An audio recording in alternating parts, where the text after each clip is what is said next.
இதே தெய்வம் அமரர் புரட்சித் தலைவர் எம்ஜிஆர் அவர்களுடைய நினைவு தினத்தை ஒட்டி அவருடைய நினைவிடத்தில் மலரஞ்சலி செலுத்தி எனது வணக்கத்தை நன்றியை புரட்சித் தலைவர் எம்ஜிஆருடைய பாதங்களில் காணிக்கையாக்குகிறேன்.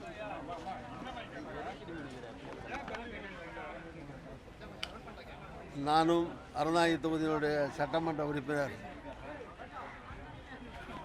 எஸ்.டி. ராமச்சந்திரன் மற்றும் வீரபாண்டியன், தமிழ்ச்செல்வன், தாம்பரம் சரி மற்றும் மதன், கருணாகரன் போன்ற தோழர்களோடு இன்னும் பலரோடும் வந்து அவருக்கு ஆண்டுதோறும் புரட்சி எம்ஜிஆருடைய பிறந்த நாள் நினைவு நாளில் அவருக்கு அஞ்சலி செலுத்துவது, அவருடைய புகழை பாடுவது வழக்கம். அதுபோல் இந்த ஆண்டும் அவருடைய நினைவிடத்தில் வந்து அஞ்சலி செலுத்தியுள்ளோம். அமரர் புரட்சி தலைவர் எம்ஜிஆர் அவர்கள் குறைய 35-36 ஆண்டுகளுக்கு மேலே ஆனாலும் அவர் மறைந்து இன்னமும் மக்களுடைய இதயங்களிலே எப்போதும் வாழ்ந்து கொண்டிருப்பவர் புரட்சி எம்ஜிஆர். அவர் திரையுலகத்திலே முடிசூடா மன்னராக, புரட்சி நடிகராக திகழ்ந்த காலத்திலேயும் சரி, முதலமைச்சராக பொறுப்பேற்று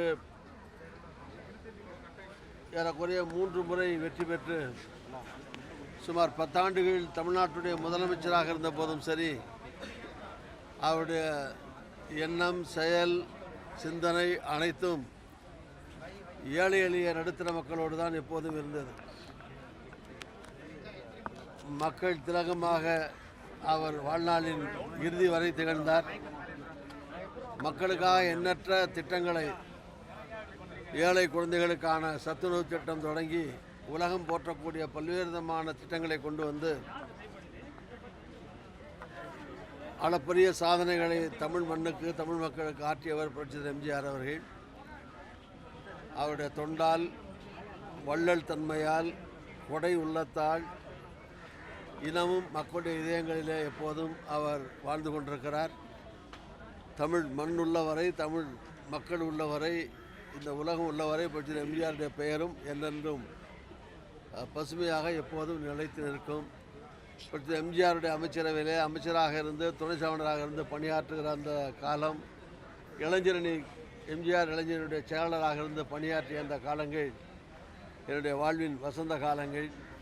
புரட்சித்தில் எம்ஜிஆரை பற்றிய பசுமையான நினைவுகளோடு அவருடைய தொண்டன் என்கிற முறையில், அவரால் வளர்க்கப்பட்டவன், உருவாக்கப்பட்டவனுங்கிற முறையில் புரட்சி எம்ஜிஆருடைய புகழை எப்போதும் பாடுகிறேன், தொடர்ந்து பாடுவோம்.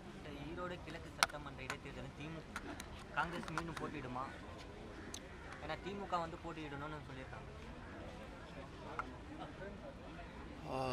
அருமை சகோதரரும் நண்பருமான ஈ.வி.கே. இளங்கோவன் அவர்கள் அகால மரணமடைந்தது துர்பாக்கியவசமானது, வருந்துவதற்குரியது.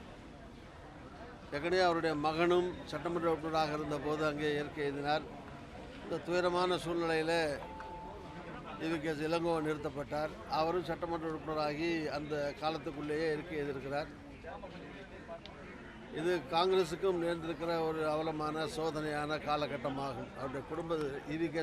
இழப்பு என்பது அவருடைய குடும்பத்திற்கு மட்டுமல்ல, அந்த தொகுதிக்கும் காங்கிரஸ் கட்சிக்கும் கூட பெரிய இழப்பாகும்.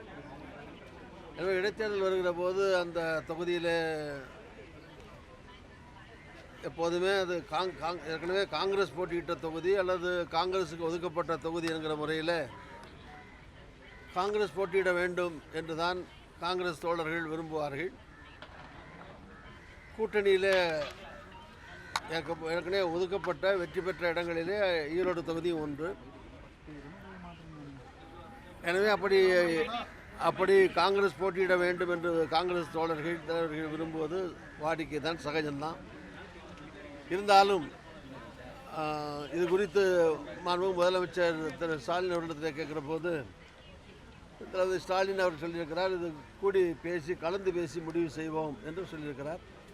அதன்படி திமுக தான் கூட்டணிக்கு தலைமை தமிழ்நாட்டில் ஏற்றிருக்கக்கூடிய பெரிய கட்சியாகும். அதனுடைய தலைவராக இருக்கக்கூடிய தளபதி ஸ்டாலின் அவர்கள், அந்த திராவிட முன்னேற்றக்கூடிய தலைவரும் முதலமைச்சருமான திரு ஸ்டாலின் அவர்கள், அதுபோல் காங்கிரஸில் டெல்லி தலைமை, தமிழ்நாடு இருக்கிற காங்கிரஸ் கமிட்டி எல்லாம் சேர்ந்து இறுதி முடிவு கலந்து பேசி எடுக்கப்படும். இல்லை, ஒருவேளை திமுக தான் அந்த இடத்துல போட்டியிட விருப்பப்பட்டால் காங்கிரஸ் வந்து ஒத்துழைக்கும், ஒருமித்த கருத்து நிலவுமா?